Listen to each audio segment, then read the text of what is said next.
Elle a dit oui, mais son cœur n'était jamais là. Vous êtes-vous déjà demandé ce qui fait que quelqu'un accepte un mariage sans amour? Et si derrière une cérémonie luxueuse, il y avait un contrat invisible, où le prix du confort était la liberté elle-même?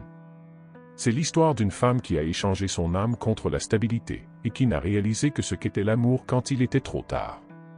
Tout au long de cette vidéo, vous saurez les secrets que personne n'a vus derrière une robe blanche, plongera dans un réseau de mensonges faits avec des anneaux d'or et des dîners de silence. Préparez-vous à constater que tous les contes de fées ne se terminent pas par une fin heureusement pour toujours, avec des larmes cachées dans les oreillers en soie. Elle pensait qu'elle contrôlait. Mais c'était devenu un autre morceau dans un jeu de puissance. Et le plus effrayant? Tout cela a commencé avec un seul choix, apparemment innocent. La robe blanche était parfaite. Forme à main par des artisans italiens, brodée de perles du Japon. Chaque détail de la cérémonie a crié l'élégance, l'église, un monument en marbre et des vitraux, les invités, la haute société figures qui ont souri de tasses en cristal entre leurs mains. Mais en elle, le silence régna. Un silence dense et pointu, comme la sensation de couler lentement dans un lac gelé. Clara ne s'est pas entraînée avec émotion, ni sourit au bonheur. Cette union n'était pas le résultat de l'amour, mais de nécessité. Depuis la mort de son père, sa famille s'est endettée, et les événements d'élite se sont rarement riches comme du vin sur les étagères de l'ancienne cave de manoir. C'est alors qu'il est apparu, Augusto Villar, homme d'affaires implacable, 20 ans de plus, propriétaire d'une fortune qui a fait paraître une crise une simple marée. Et pour une raison quelconque, elle n'a jamais compris, il voulait l'épouser. Augustus était un homme de quelques mots, à la tente dure et à une gentillesse répétée et presque robotique. La proposition de mariage n'est pas venue avec des fleurs ou de la musique, mais avec un contrat signé, des clauses de silence et des promesses de sécurité financière. La mère de Clara, malade et désespérée, l'a supplié d'accepter. C'est juste pour un certain temps, ont-ils déclaré. Vous apprendrez à l'aimer. Mais le cœur de Clara, voire blessé et fin de stabilité, a estimé que quelque chose n'allait pas. Quelque chose de très mal. Peu de temps après la cérémonie, la lune de miel a été échangée contre des réunions d'affaires. Le manoir où elle vivait était un dédale de portes verrouillées, de caméras cachées et d'employés qui ne regardaient pas dans ses yeux. Augusto est allé tôt, est revenu tard et a toujours dit qu'il travaillait pour leur avenir. Mais il n'y a jamais eu de « nous ». Il n'y avait que elle, et le son métallique des seaux faisant écho dans les couloirs comme des fantômes de promesses brisées. Et c'est dans l'un de ces matins silencieux alors qu'il descendait dans la salle de lecture qu'elle a vu pour la première fois l'homme qui changerait tout. Un inconnu, penché sur un vieux livre. Il ne devrait pas être là. Mais en quelque sorte, il semblait savoir exactement où c'était, et ce que je cherchais. Ce matin gris, le ciel semblait avoir oublié comment briller. Clara est descendue les marches de l'escalier principal avec la légèreté mécanique de ceux qui ne s'attendaient plus à la journée. Rechercher la distraction.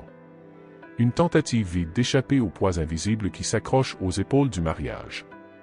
La bibliothèque, une aile isolée du manoir qu'Auguste fréquentait rarement, était devenue son seul refuge, le seul endroit où il pouvait encore respirer sans demander la permission. Mais ce matin-là, il était là. Assis sur l'un des fauteuils en cuir, les yeux fixés dans un livre de couverture usée, était un homme qu'elle n'avait jamais vu. Il n'était pas un employé. Il ne s'habillait pas, cela ne semblait pas mal à l'aise d'être là. Au contraire, il y avait un calme inquiétant en lui. Les cheveux noirs tombèrent bouffonneusement sur le front, et les longs doigts ont traversé les pages mais déchiffré, non seulement lire. Il ne s'est pas levé en la voyant. Il ne souriait même pas. Je l'ai juste regardé. Un regard long et profond, sans hâte, comme si vous la connaissiez déjà. Désolé, dit-elle, avec un léger tremblement dans sa voix. Vous, travaillez ici? Pas encore, a-t-il dit, fermant doucement le livre, sans la quitter les yeux. Mais j'espère avoir quelque chose bientôt. Les vieux livres ont toujours été de bons conseillers, surtout dans les maisons où vous dites très peu. Elle ne comprenait pas. Ou peut-être que vous comprenez plus que vous ne le souhaitez. Son instinct a crié, mais pas par peur, par intérêt. Quelque chose en lui était différent. Il ne semblait pas s'intégrer dans ce scénario, et pourtant, il semblait tout comprendre à son sujet. Comme si vous connaissiez l'endroit avant même d'entrer. Comme si vous le savez. Dans les jours suivants, elle a essayé de l'ignorer. prétendant que sa présence n'a pas provoqué de frisson dans la colonne vertébrale, une envie de conversation pour une simple touche d'humanité. Mais il est toujours apparu, avec désinvolture, comme par hasard. Dans la bibliothèque, dans le jardin, dans le couloir entre les ailes les plus anciennes du manoir. Et toujours avec ce look de ceux qui en savent plus qu'ils ne devraient. Au peu, ils ont commencé à parler. Sur les livres. Sur l'art. Sur le sentiment d'être coincé dans un endroit où vous avez tout, mais la liberté. Son nom était Daniel. Et bien que Little ait parlé de lui-même, il y avait quelque chose dans ses silences qui parlait plus fort que n'importe quelle confession. Clara a recommencé à sourire. Se sentir. Pour douter. À désirer. Pour la première fois depuis des mois, le monde semblait avoir de la couleur. Mais il y avait quelque chose de plus, quelque chose qui n'avait aucun sens. Comment est-il venu là-bas? Qui a permis? Pourquoi personne dans la maison n'a semblé remarquer votre présence?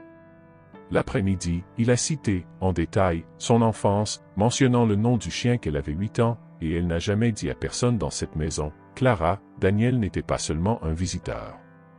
Il était là pour une raison. Et cette raison était à son sujet.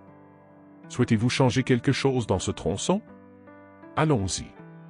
Clara a commencé à se demander si le manoir qu'elle habitait était, en fait, une maison ou un théâtre.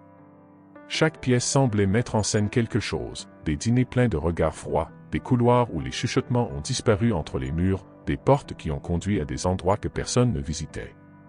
Et c'est précisément pourquoi elle a décidé d'ouvrir la salle verrouillée à la fin du couloir oriental, un endroit qu'Auguste a interdit expressément, en disant simplement, c'est un dépôt. De vieilles choses. Pas utiles là-bas. Mais Clara était fatiguée de ne pas savoir. C'est un matin qu'Augusto s'est rendu à Genève qu'elle a pris la clé avec la femme de ménage. Personne n'a interrogé. Peut-être qu'il pensait qu'elle n'aurait pas le courage à utiliser. Mais l'a utilisé. Le verrou a cédé avec une fissure sèche, comme si la porte elle-même était surprise d'être ouverte. À l'intérieur, la poussière était épaisse comme la neige oubliée. Meubles couverts de draps, boîtes empilées, vieilles peintures face au mur. Et un bureau. Avec un tiroir déverrouillé. À l'intérieur, un paquet de vieilles cartes, à égalité avec un ruban rouge fané. Le papier commençait déjà à jaune. Clara a détruit sa boucle avec des mains tremblantes et a commencé à lire. La première ligne a gelé votre sang. Mon cher Augusto. Je sais que tu ne peux jamais m'aimer en public. La calligraphie était féminine, délicate mais ferme. Chaque lettre parlait de rencontres secrètes, de promesses, de plans d'évasion, mais aussi de la peur. Peur de quelqu'un le découvrir. Peur des représailles. Peur qu'Auguste soit plus qu'un homme passionné, être un homme dangereux. Et puis la dernière lettre. Si quelque chose m'arrive, ne laissez pas grandir sans savoir qui je suis allé. Le monde s'est tourné. L'air est sorti de ses poumons comme s'il avait pris un coup de poing invisible. Le nom était là. Son. L'épouse de ses lettres. Amara Augusto. Mais il craignait aussi pour sa vie. Et plus encore, cela semblait être quelqu'un de beaucoup plus proche que Clara ne l'imaginait. Mais qui était-elle? Ta mère? Un vieux amoureux? Un prisonnier de ce mariage avant même elle?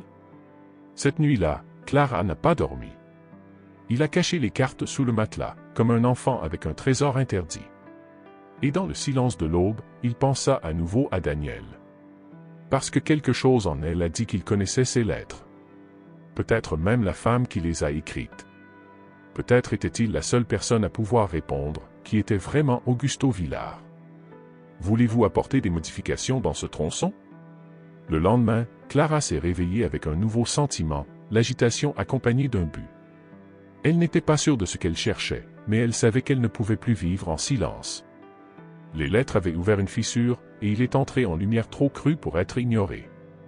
Il y avait quelque chose de pourri dans cette maison, non seulement dans le présent, mais enterré au cours des décennies précédentes. Et maintenant, elle devait creuser. Même si vous avez trouvé des os. Cela a commencé avec les petites choses. Albums familiaux, anciens portraits, documents stockés dans des armoires oubliées. Il a constaté que le père d'Auguste, Thomas Villard, avait été un magnate encore plus puissant et plus redouté. Dans sa jeunesse, il avait été impliqué dans le régime militaire du pays et sa fortune est née de contrats gouvernementaux, d'expropriations suspectes et de silence discret. Le nom Villard a été dit avec respect dans les gros titres et avec peur dans les coulisses. Clara a trouvé des photos jaunes où les visages avaient été déchirés avec des lames. Il a également trouvé des dossiers de dons pour les institutions de réadaptation féminine où les femmes enceintes sont entrées, mais elles ne sont pas toujours parties. Dans l'un des dossiers, il y avait un reçu d'hôpital avec le nom d'une femme, Elisa Monsieur Rocha. La calligraphie était familière. Comme les lettres. Le nom a tiré comme une flèche en mémoire. Elisa, ta mère? Mais sa mère s'appelait Marina. Marina Rocha. Et Elisa. Elisa était le deuxième nom qu'elle n'avait jamais été mentionné. Clara se souvenait vaguement d'une conversation étouffée entre tantes, il y a des années, disant que sa mère n'était pas toujours Marina. Un nom a changé. Une histoire réinventée. Mais pourquoi? C'est alors que Daniel a réapparu. Comme toujours, en silence. Comme si elle savait qu'elle le chercherait. Vous avez trouvé les lettres, n'est-ce pas? Il a dit, sans même faire semblant surprendre. Clara le regarda sous le choc. Il ne s'attendait pas à des réponses. Il vient d'ouvrir le sac à dos qu'il a apporté avec lui et a pris une vieille photo. Dans ce document, Elisa sourit à côté d'Auguste, mais son regard était étrange. Tendu. Comme s'il posait pour votre propre prison. Et en arrière-plan, caché par l'ombre d'un arbre, un garçon. Pour avoir l'air triste. Très triste. C'est moi, dit Daniel, pointant vers le garçon. Ma mère était cuisinier ici. Mort dans des circonstances mal expliquées. Depuis lors, j'ai cherché des réponses. Et maintenant, tout vous apporte, Clara. Elle sentit le sol s'éloigner. Comme si son histoire était réécrite devant ses yeux, avec des encres plus sombres qu'il ne l'imaginait. Femme des lettres, était ma mère. Daniel la regarda. Et dans ce regard, il y avait de la compassion. Mais aussi pitié. Et Augusto? Clara chuchota, sa voix embargo. Qu'est-ce qu'il est, après tout?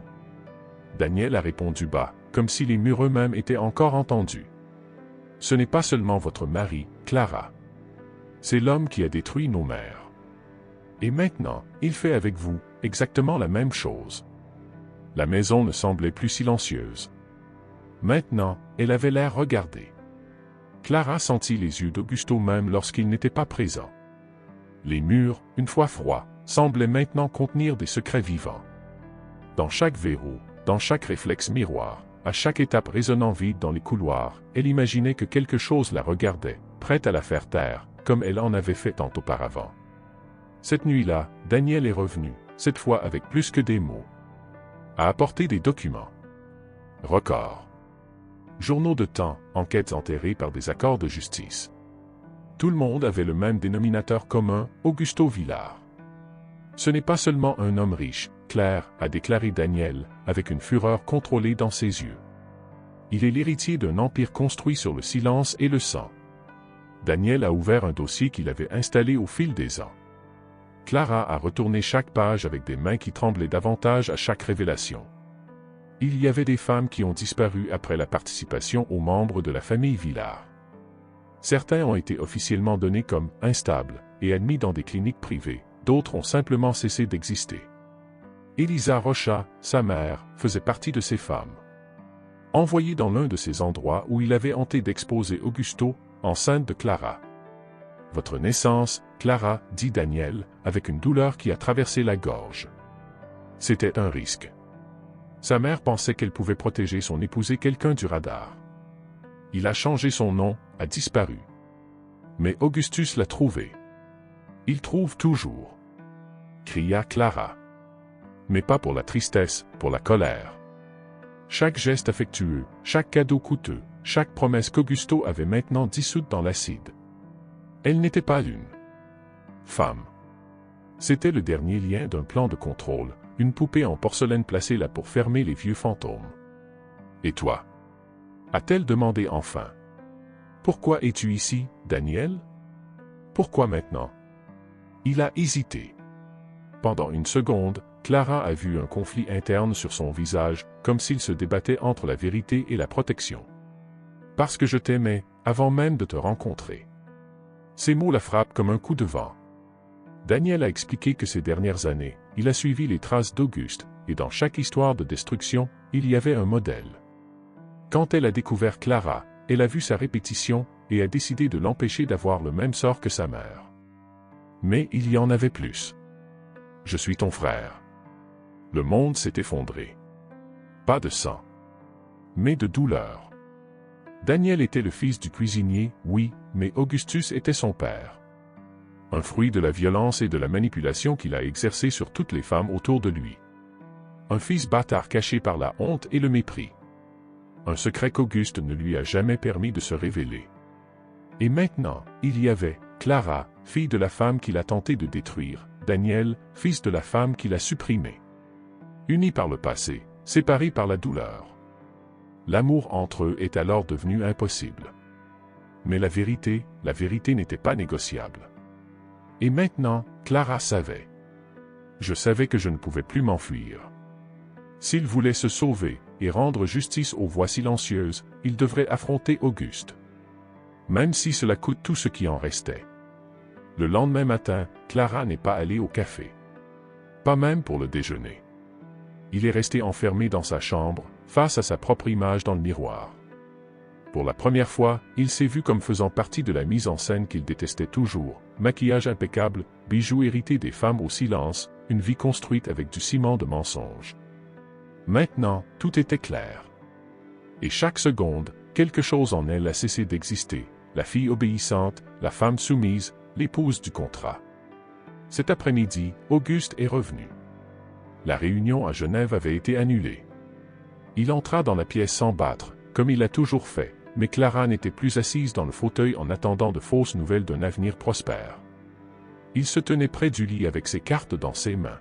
« Pas ça » demanda-t-elle d'une voix ferme. Augusto regarda. Il ne s'est pas secoué. « Je viens de fermer la porte. »« C'est passé, Clara. Des choses qui ne vous concernent pas. » Elle sourit. Pas un sourire de joie, mais un mépris. Tout me concerne lorsque ma vie a été écrite sur la base de ce passé. La femme de ces lettres est ma mère. Et tu as détruit sa vie. Tout comme il a détruit Daniel. Tout comme il a essayé de détruire le mien. Pendant un moment, l'homme froid qu'elle connaissait semblait vaciller. Mais ce n'était que pour une seconde. Bientôt, le masque est revenu.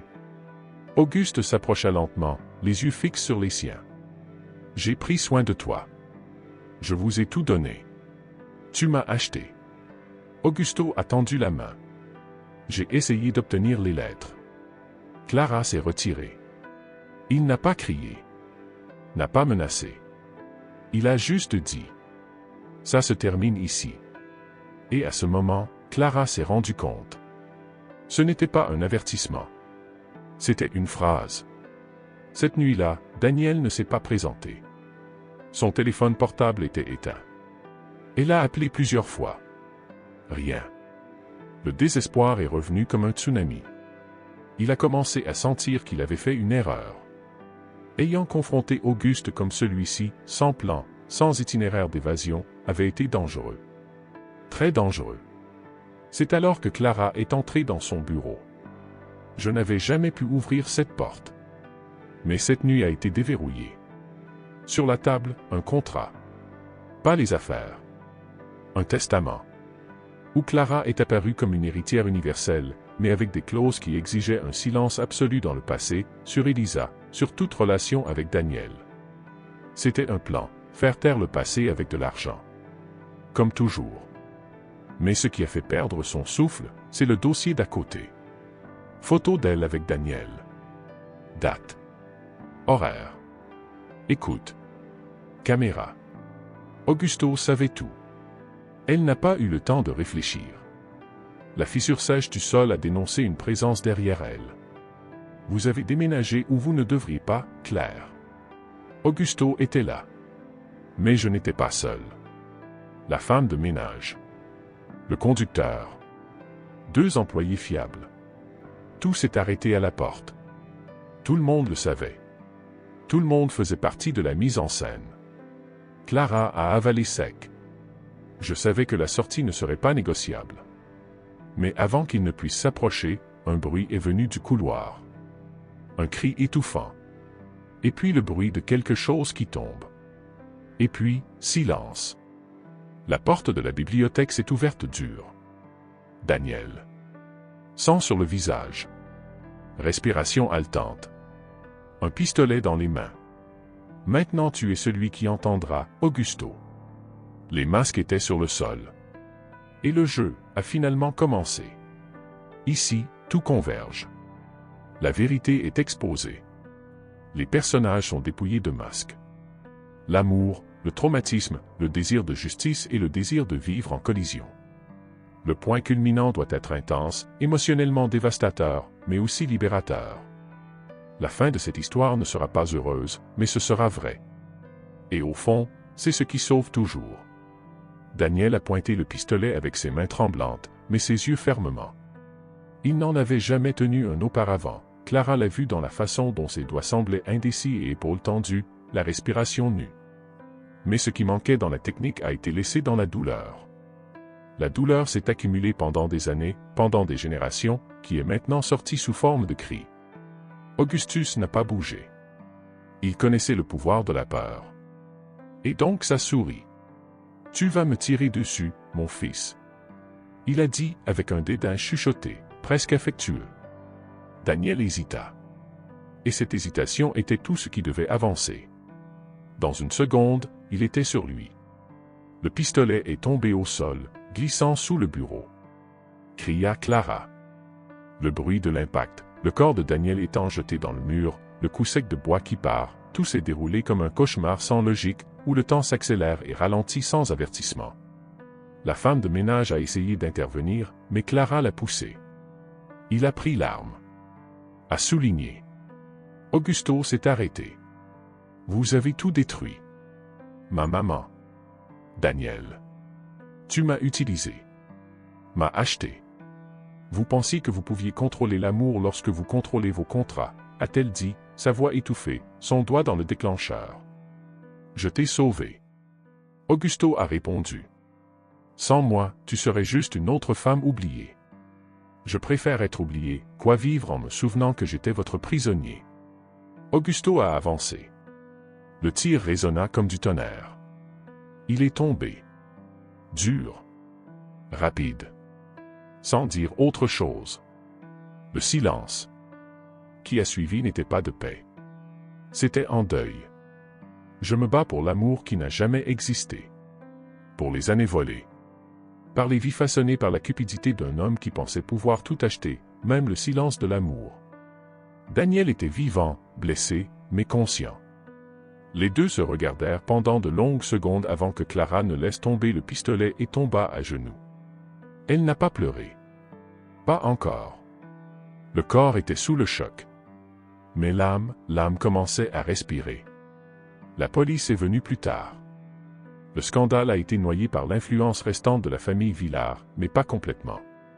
Clara a remis les documents, les fichiers, les contrats, tout. Dis la vérité. Pas pour la vengeance, mais par nécessité. Pour la première fois, elle a parlé à sa propre voix. Daniel a disparu. Je ne voulais pas d'interview, pas d'argent, pas d'héritage. J'ai perdu trop d'essayer de comprendre le passé, a-t-il déclaré dans le dernier Canada RTA qu'il a laissé à Clara. Maintenant, je dois savoir qui je peux être, loin de tout cela. Elle respectait. Clara a vendu le manoir.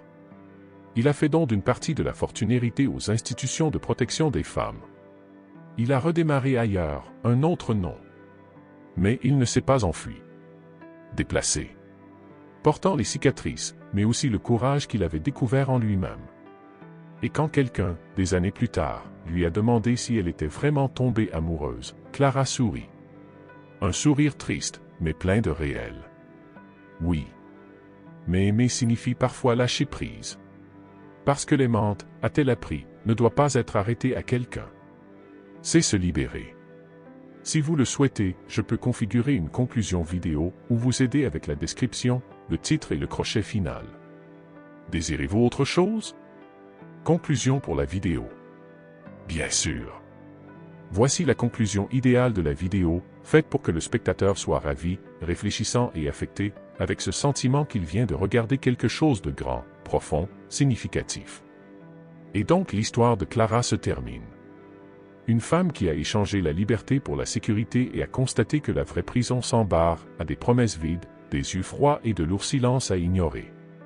Elle est entrée dans ce mariage pour de l'argent. Mais il l'a quitté par amour. Pas d'amour romantique, mais de soi, le plus dur de tous. Combien de fois, dans la vie, acceptons-nous de vivre dans des prisons déguisées en châteaux?